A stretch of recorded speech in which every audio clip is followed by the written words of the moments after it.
এটা গ্রিনল্যান্ড, বিশ্বের সবচেয়ে বড় দ্বীপ। এটা উত্তর মেরুতে অবস্থিত শীতল মরুভূমির মতো জায়গা, যা ডেনমার্কের মালিকানাধীন। কিন্তু এর অভ্যন্তরে কি আছে যে ট্রাম্প যুক্তরাষ্ট্রের ক্ষমতায় আসার পর থেকেই তিনি এটাকে নেওয়ার জন্য মরিয়া হয়ে উঠেছেন? সম্প্রতি যুক্তরাষ্ট্র ভেনেজুয়েলায় আক্রমণ করে নিকোলাস মাদুরোকে অপহরণ করে নিয়ে গেছে, কিন্তু বিশ্ব নেতাদের প্রতিক্রিয়ায় শুধু কূটনৈতিক রাগ দেখার পর স্পষ্ট হয়েছে যে পুরনো নিয়মগুলো আর কাজ করছে না। এবার ট্রাম্প পুরো গ্রিনল্যান্ড দ্বীপটি নিজের দখলে নিতে চান। সাংবাদিকদের তিনি বলেন, We need Greenland from a national security situation. It's so strategic. তিনি আরও বলেন, Right now, Greenland is covered with Russian and Chinese ships all over the place. বর্তমানে ট্রাম্প স্পষ্টতই আমেরিকার সাম্রাজ্যবাদী আগ্রাসনের বিস্তারের আইডিয়ায় মাতাল হয়ে আছেন। কিন্তু ডেনমার্ক ইতোমধ্যেই ঘোষণা করেছে কোনো বিদেশি আক্রমণকারীকে দেখামাত্র গুলি করা হবে। প্রতিরক্ষা বাহিনীকে বলে দেওয়া হয়েছে যেন কোনো আদেশের অপেক্ষা না করে। ইউরোপের বিভিন্ন দেশ ডেনমার্কের সমর্থনে গ্রিনল্যান্ডে সেনা মোতায়েন করেছে। কিন্তু এই জনমানবহীন দ্বীপ পেতে কেন ট্রাম্প উন্মাদ হয়ে আছেন? চলুন ম্যাপ অ্যানিমেশনের সাহায্যে পুরো বিষয়টা পর্যবেক্ষণ করি। তার আগে আপনারা যারা চ্যানেলটিতে নতুন তারা অবশ্যই সাবস্ক্রাইব করবেন। মানচিত্রে গ্রিনল্যান্ডের অবস্থান অনন্য এবং উত্তর আমেরিকা আর ইউরোপের প্রায় মাঝামাঝি বসে আছে, যা বিশ্বের সবচেয়ে কৌশলগত জলপথের খুব কাছে। বিশাল এই আর্কটিক দ্বীপটি ডেনমার্কের একটা টেরিটরি, যা তার মূল অংশ থেকে প্রায় ৩,০০০ কিলোমিটার দূরে। আবার এটা আমেরিকা থেকে প্রায় ৩,২০০ কিলোমিটার উত্তর পূর্বে অবস্থিত। কিন্তু আশ্চর্যের বিষয় হল, পৃথিবীর বক্রতার কারণে এই পজিশনটি রাশিয়ার মূল ভূমি থেকে মাত্র ২,০০০ কিলোমিটার দূরে অবস্থিত। আমরা জানি বৈশ্বিক বাণিজ্যের ৮০% হয় সমুদ্রপথে, আর উত্তর আটলান্টিক হল বিশ্ব বাণিজ্যের প্রধান হাব। শুধুমাত্র গত ১০ বছরে বরফে ঢাকা আর্কটিক দিয়ে যাওয়া জাহাজের সংখ্যা ইতিমধ্যে ৩০% বেড়েছে, আর জলবায়ু পরিবর্তনের ফলে মেরু অঞ্চলের বরফ দ্রুত গলছে। ফলে রাশিয়ার দক্ষিণ পূর্বের নগরী ভ্লাদিভোস্টক থেকে উত্তর আটলান্টিক যেতে নর্থ সার্কেল রুট দিয়ে দূরত্ব প্রায় ১৩,০০০ কিলোমিটার, যা পাড়ি দিতে সময় লাগে ১৫ থেকে ১৮ দিন। আর চীনের বেইজিং বা সাংহাই পোর্ট থেকে একই রুটে দূরত্ব প্রায় ১৪,০০০ কিলোমিটার এবং সময় লাগে প্রায় ২০ থেকে ২২ দিন। আবার ভ্লাদিভোস্টক বা বেইজিং থেকে এই পণ্যবাহী জাহাজ যদি স্বাভাবিক রুটে যেমন মালাক্কা স্ট্রেইট, সুয়েজ ক্যানাল এবং জিব্রাল্টার প্রণালী পার হয়ে উত্তর আটলান্টিকে প্রবেশ করে, তখন তার দূরত্ব হয় প্রায় ২০,০০০ থেকে ২২,০০০ কিলোমিটার এবং সময় লাগে প্রায় ৩০ থেকে ৪০ দিন। তাহলে সহজ হিসেবেই দেখা যায় নর্থ সার্কেল রুট স্বাভাবিক রুটের থেকে ৪০ থেকে ৪৫% ছোট এবং সময় বাঁচায় ১৫ থেকে ২০ দিন। কিন্তু গুরুত্বপূর্ণ বিষয়টা হচ্ছে, নর্থ সার্কেলের সমুদ্রপথ দিনকে দিন সহজেই উন্মুক্ত হয়েছে, আর গ্রিনল্যান্ডের বরফ আশঙ্কাজনকভাবে গলতে শুরু করেছে। তার হিমশীতল পৃষ্ঠের নিচে প্রচুর রেয়ার আর্থ খনিজ আর বিশ্বের সবচেয়ে বড় তেলের মজুদ রয়েছে, যার আনুমানিক মূল্য $৪ ট্রিলিয়ন উপরে।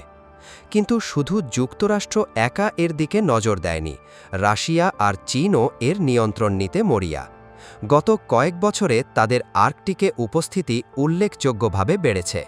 তারা এই অঞ্চলে $1 বিলিয়ন বিনিয়োগ করেছে, আর্কটিক সিল্ক রোড প্রজেক্ট থেকে শুরু করে গ্রিনল্যান্ডের গুরুত্বপূর্ণ অবকাঠামোতে বিট করা পর্যন্ত। কিন্তু আপনি বিশ্বাস করুন বা না করুন, এটা প্রথমবার নয় যে যুক্তরাষ্ট্র গ্রিনল্যান্ড দখলের চেষ্টা করেছে। দ্বিতীয় বিশ্বযুদ্ধে নাজি জার্মানির দ্বারা দখল হবার ভয়ে যুক্তরাষ্ট্রকে সেখানে সেনা মোতায়েনের বৈধতা দেওয়া হয়। এমনকি যুক্তরাষ্ট্র তখন সেখানে রেডিও স্টেশন এবং সামরিক পোস্ট স্থাপন করার সুযোগ পায়। আর যুদ্ধ শেষ হলে যুক্তরাষ্ট্র সিদ্ধান্ত নেয় তারা গ্রিনল্যান্ডকে ছাড়বে না। তারা ডেনমার্ককে $100 মিলিয়ন মূল্যমানের স্বর্ণ অফার করে গ্রিনল্যান্ডের বিনিময়ে, যা আজকের টাকায় প্রায় $1.6 বিলিয়ন। ডেনমার্ক তাদের সরাসরি প্রত্যাখ্যান করে। কিন্তু যুক্তরাষ্ট্র দমে যাবার পাত্র নয়। তারা সোভিয়েত ইউনিয়নের ভয় দেখিয়ে ন্যাটো জোটের অংশীদার সূত্রে ১৯৫৩ সালে উত্তর গ্রিনল্যান্ডে এয়ারবেস স্থাপন করে এবং সেখানে প্রায় ১০,০০০ যুক্তরাষ্ট্রীয় কর্মী নিযুক্ত করে। যুক্তরাষ্ট্র সেখানেই থেমে থাকেনি, মহাকাশ, প্রযুক্তি গবেষণা এবং নিরাপত্তার দোহাই দিয়ে দ্বীপ জুড়ে আরও অনেক স্থাপনা বিস্তার করে। কিন্তু স্নায়ুযুদ্ধ শেষ হবার পর ৯০-এর দশকে গ্রিনল্যান্ডের প্রতি আমেরিকান আগ্রহ কমে যায়। কিন্তু সময়ের সাথে সাথে সবকিছু বদলে গেছে। গ্রিনল্যান্ডের উপকূলীয় জলে বিচরণ করে যুক্তরাষ্ট্রের ভূতত্ত্ব সোসাইটির গবেষকরা একটা অভূতপূর্ব বিষয় আবিষ্কার করে। 2008 সালে তারা অনুমান করে যে গ্রিনল্যান্ডে 52 বিলিয়ন ব্যারেল তেল থাকতে পারে। 2023 সালে যুক্তরাষ্ট্রের প্রমাণিত রিজার্ভ ছিল 47 বিলিয়ন ব্যারেল। অনুমান করা হয় যে অন্যান্য খনিজ সম্পদের সাথে বিশ্বের 13% অজানা তেল এবং 30% গ্যাস আর্কটিকে মজুদ রয়েছে। সমুদ্রের বরফের পিছুহটা এবং হিমবাহের গলে যাওয়া এই সম্পদগুলোকে আরও সহজলভ্য করছে এবং গ্রিনল্যান্ডকে ট্রাম্পের পোটেনশিয়াল শিকার হিসাবে যোগ্য করে তুলেছে। কিন্তু একটা সমস্যা আছে, গ্রিনল্যান্ড তেল উত্তোলন করতে চায় না। 2021 সালের জুলাইয়ে তারা সব নতুন তেল এবং গ্যাস অনুসন্ধান নিষিদ্ধ করে।